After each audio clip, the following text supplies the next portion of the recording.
Hello, Internet, Jesus loves you. My name is Cody, and this is the Christian News Show we do on Mondays, Wednesdays, and Fridays. I say Mondays, Wednesdays, and Fridays, but I mentioned in my last video, the schedule's going to be a little rocky for a little bit. I usually take a break around this time, but I didn't want to do that, but work does get a little busy around this time of year, and so I'm not going to be able to make a video every Monday, Wednesday, and Friday like I want to. But that being said, I'm going to do my best. Also, it's Memorial Day, so I do want to thank everybody that has fought for this country. John 15:13 says this, "Greater love has no one than this, to lay one's life down for one's friend." And so I definitely do want to thank anyone who has done that. And from that, we go on to the verse story of the day, and usually when I title a video, I usually take that title and use it for like the last story of the day, so people watch up until then. But I just felt like right off the bat I should explain that title, Richard Dawkins is a Christian. So Richard Dawkins, if you don't know who that is, very, very famous atheist. And he was speaking at a literature festival in Wales. And while he was there, he mentioned that he wouldn't mind being called a secular Christian, saying that he doesn't believe in God or miracles or anything like that, but that he is comfortable in saying that he does follow Christian morality. So we are not getting that Richard Dawkins is a full-blown Christian, although that would just be amazing.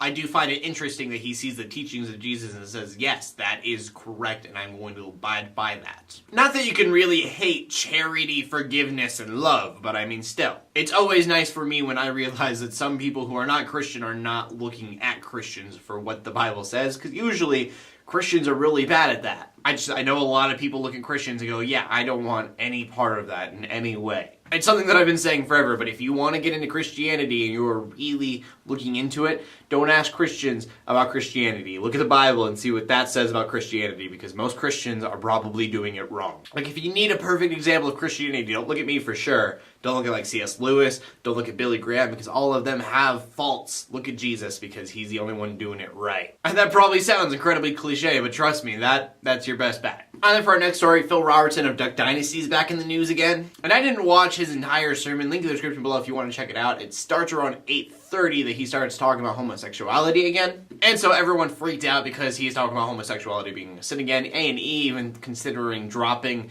Duck Dynasty. They're probably not going to do that because A&E makes money off of them, but I mean, they are saying that they're considering it. And I'm not going to get into the whole homosexuality debate thing because no matter what, I'll be wrong. But I do want to say this. The man is 68 years old and he grew up in the backwoods. He's not like some big theologian, so I don't understand why people get so bent out of shape about his opinions. Like, it shouldn't be surprising that he says anything that he says. And that's all that I wanted to put out there on that topic. And our final story of the day is an update on Maryam Ibrahim. We talked about her in my last video. She was from the United States, went to Sudan, and Sudan is now planning on killing her because she's a Christian and wouldn't revert back to Islam. Also, she's pregnant, so if that wasn't hard enough to swallow. First, I want to make a correction. Last video, I said this kind of thing happens all the time. I just want to clarify that I didn't mean in Sudan. And actually, Sudan, they haven't had something like this happen for the last, 15 years. I don't know what this is about. It looks like I'm talking about food. But I did mean, sadly, that around the world this happens all the time. But the update itself is pretty good news. That is that there is international pressure on Sudan to release her. And usually when you have half the world telling you, no, you need to let her go, people usually do that. And her lawyer is saying that he is staying pretty optimistic about the entire thing. What is kind of worrisome, though, is that they brought up that there are other punishments for the same crime, saying that the death penalty is the harshest, but there are other things they can do, but that is just